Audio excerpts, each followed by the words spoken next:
अगर आप टेबल के विड्थ और हाइट को अपनी मर्जी से कस्टमाइज करना चाहते हैं तो बहुत ही सिंपल, अपने माउस के पॉइंटर को दोनों कॉलम के बीच में जो लाइन मौजूद है उस पर रखें। जब माउस का साइन इस तरह से प्लस में तब्दील हो जाए तब क्लिक करते हुए आप अपने कॉलम की साइज को कम कर सकते हैं। इससे आपको फायदा ये होगा कि दूसरे कॉलम की विड्थ बड़ी हो जाएगी। अगर आपका कैप्शन ज्यादा है तो डेफिनेटली आपके पास जो है वो कॉलम की विड्थ ज्यादा है, आप ज्यादा टेक्स्ट को यहाँ पर फिक्स कर सकते हैं। और अगर ऐसा नहीं है तो आप बारी बारी तमाम कॉलम की विड्थ को अपने हिसाब से छोटा कर सकते हैं। फाइनली आप अपने पूरे टेबल को इंटायरली छोटा कर लेते हैं। डेफिनेटली इसका एक और ऑप्शन भी मौजूद है, शॉर्टकट तरीका भी है, जिससे आप इंटायर टेबल की विड्थ को उतना कर देते हैं जितना उस पे स्पेस जो है, सॉरी टेक्स्ट जो है वो मौजूद है। अनवांटेड एरिया और जो फजूल स्पेसेस है वो खुद ब खुद खत्म हो जाएंगे। तो ये मैं आगे आपके साथ शेयर कर लूंगा। फिलहाल मैंने अपने टेबल में तमाम कॉलम की विड्थ को कम कर दिया। अगर आपको हाइट को कम करना है तो आपने दोनों रॉज के बीच में माउस के पॉइंटर को जब इस तरह से प्लस में तब्दील हो जाए क्लिक करते हुए उस रॉ की साइज को आप बड़ा कर सकते हैं, या फिर आप इस रॉ की साइज को कम भी कर सकते हैं।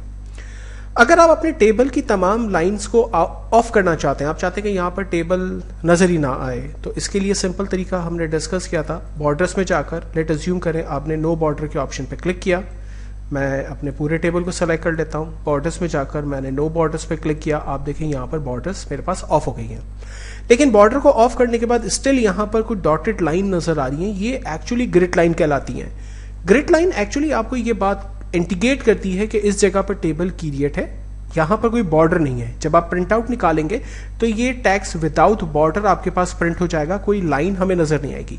लेकिन अगर आप चाहते हैं कि लाइन भी नजर आए और वो प्रिंट पर भी नजर आए, तो हमने पहले भी डिस्कस किया था कि हम टेबल ग्रिड के ऑप्शन को सेलेक्ट करेंगे, हमारे पास टेबल की लाइंस नजर आएंगी, प्रिंट पे भी वो नजर आएंगी। फिलहाल मैं इसे अनडू कर रहा हूं और मैं जा रहा हूं लेआउट के टैब में। लेआउट के टैब में हम पहले 3 ऑप्शन को समझने की कोशिश करते हैं। Number 1 select, view grid lines and then properties. Select के ऑप्शन में जिस जगह पर मेरा कर्सर है उस एरिया को सेलेक्ट करना है। तो मुझे उस सेल को सेलेक्ट करना है, तो मैंने सेलेक्ट सेल के ऑप्शन पर क्लिक किया। देखिए वो सेल सेलेक्ट हो गया। अगर मुझे उस पूरे कॉलम को सेलेक्ट करना है, मैंने क्लिक किया सेलेक्ट कॉलम, पूरा कॉलम सेलेक्ट हो गया। अगर मैं सीरियल नंबर हेडिंग के सेल पर मौजूद है और मुझे पूरी रॉ सेलेक्ट करनी है, तो मैंने सेलेक्ट रॉ पे क्लिक किया, पूरी रॉ सेलेक्ट हो गई। और अगर मुझे पूरा टेबल सेलेक्ट करना है तो यहाँ पर सेलेक्ट टेबल का ऑप्शन दिया हुआ है। और ऑफ कोर्स सिलेक्शन के बाद हम क्या करना चाहते हैं, बोल्ड इटैलिक अंडरलाइन करना चाहते हैं, फॉर्मेटिंग करना चाहते हैं, टेबल के कलर स्टाइल को चेंज करना चाहते हैं, वट एवर जो भी हम करना चाहते हैं। इवन अगर टेबल को मूव करना है तो आप देखिए ऊपर प्लस का साइन बना हुआ आ रहा है, हम क्लिक करते हुए अपने टेबल की पोजीशन को एक जगह से दूसरी जगह पे मूव कर सकते हैं, जैसे भी हम करना चाहें, राइट। जो ग्रिड लाइंस हमें यहाँ नजर आ रही हैं, अगर हम ये नहीं देखना चाहते तो व्यू ग्रिड लाइन के ऑप्शन पे क्लिक करते हैं, ये ग्रिड लाइन ऑफ हो गई।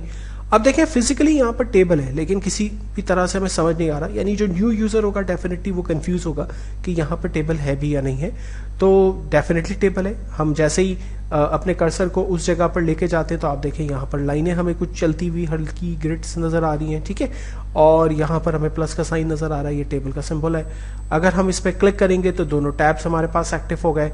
हम डिजाइन में जा सकते हैं और हमने फौरन से प्लेन टेबल ग्रिड के ऑप्शन पर क्लिक किया, ये टेबल हमें एक्टिवली नजर आ रहा है। तो यानी अगर आप टेबल की बॉर्डर को कंप्लीटली ऑफ कर देते हैं और आप यहाँ चाहते हैं कि ग्रिड लाइन भी आपको नजर ना आए, तो फिर ऐसा करने के लिए आप लेआउट के टैब से इस ग्रिड लाइन के एरिया को ऑफ कर देते हैं। और मिसाल के तौर पर अगर आपको बॉर्डर नहीं चाहिए और आप चाहते हैं कि सिर्फ ग्रिड लाइन आए ताकि आपको इंडिकेट हो कि यहाँ पर टेबल है, तो आप इस व्यू ग्रिड लाइन को ऑन कर दें, राइट। ऑन ऑफ की तरह ये काम कर रहा है। अब ग्रिड लाइन मैंने ऑन कर दी, ये देखें तमाम लाइनें हमें नजर आ रही है। नेक्स्ट हमारे पास प्रॉपर्टीज का ऑप्शन है। प्रॉपर्टीज बड़ी पावरफुल चीज है।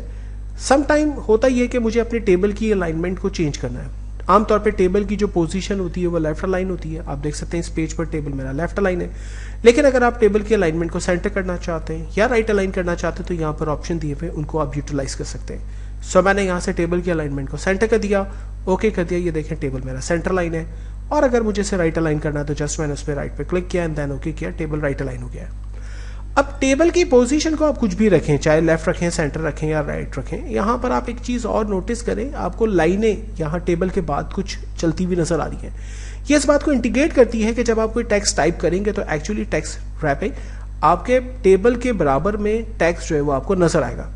लेकिन अगर आपने अराउंड की जगह सपोज नन ले लिया तो उसमें क्या होगा कि टेबल आपका सेपरेट है और आपका पैराग्राफ या जो भी लाइन है वो आपकी सेपरेटली आपको यहाँ पर नजर आ रही है। सो चलिए जी, मैंने फिलहाल इसको नन किया और देन ओके करता हूँ। ये टेबल मेरे पास नजर आ रहा है और उसके बराबर में अब मैं कुछ लिखने की कोशिश कर रहा हूँ। तो जस्ट मैंने टेबल के बराबर में कर्सर रखा।